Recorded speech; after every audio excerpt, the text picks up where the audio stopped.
Very favorable yung feedback, no, sa mga pinks.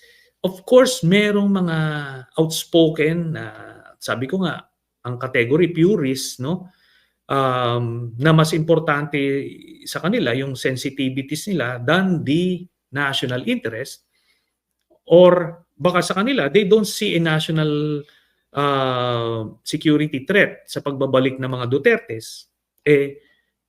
Sa akin naman, kung na-traumatize kayo sa panahon ni President Marcos Sr., kami naman na-traumatize sa panahon ni Duterte. Kasi talagang sinalubong namin to. Our eyes were wide open. Hindi kami